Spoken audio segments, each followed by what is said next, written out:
ইন্দ্রাণীর হাত থেকে এবার প্রসাদ গ্রহণ করে অজ্ঞান হয়ে পড়ে গেল কুসুম।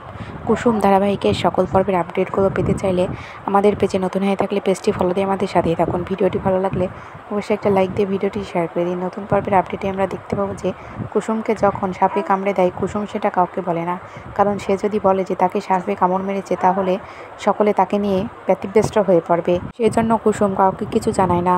আয়ুষ্মান কুসুমের কাছে চলে আসে এবং এসে বলে যে কুসুম, কি হয়েছে? তোমার মা যে বলল যে সাপ বলে চিৎকার করে উঠেছ তুমি, কি হয়েছে বলো, সাপ কোথায়? তখন কুসুম বলে যে সাপ চলে গেছে ছোট সাহেব। এই বলে কুসুম খুব কষ্টে সেখান থেকে চলে আসে। এদিকে ইন্দ্রাণী সমস্ত ব্রত এবং নিয়ম পালন করা হয়ে যায় এবং ইন্দ্রাণীকে প্রসাদ গ্রহণ করতে দেওয়া হয়। তখন গুরুদেবের হাত থেকে ইন্দ্রাণী প্রসাদ নিয়ে কুসুমের কাছে আসে, বলে যে আজকে সব কিছু তোমার জন্য সহজে সম্পন্ন হয়েছে কুসুম, এই নাও প্রসাদ নাও। এই বলে কুসুমকে যখনই প্রসাদ দিতে যাবে তখনই কুসুম প্রসাদটা হাতে নিয়ে মাটিতে লুটিয়ে পড়ে। তখন সকলে কুসুম বলে চিৎকার করে ওঠে।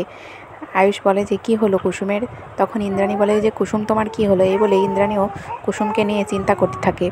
আয়ুষ বলে যে আমার মনে হয় কুসুম উপোস করেছিল, সেজন্য হয়তো ওর মাথাটা ঘুরে গেছে, সেজন্য পড়ে গেছে। কিন্তু কিছুক্ষণ পরে যেটা সকলে দেখলো সেটার জন্য কেউ মোটেও প্রস্তুত ছিল না। কুসুমের হাতে যে সাপের কামড়ের দাগ সেটা দেখে ফেললো আয়ুষ্মান এবং ইন্দ্রাণী। সেটা দেখে আয়ুষ্মান বলে যে মা, কুসুমের হাতে যেন কিসের কামড়ের দাগ, তার মানে কি ওকে সাপে কামড়েছে? তখন ইন্দ্রাণী বলে যে হ্যাঁ, এটা তুমি কি বলছো আয়ুষ? তখন আয়ুষ্মান বলে যে এক্ষুনি কুসুমকে হসপিটালে নিয়ে যেতে হবে, না হলে অনেক দেরি হয়ে যাবে। তখনই সকলে তাড়াহুড়া করে কুসুমকে নিয়ে চলে আসে।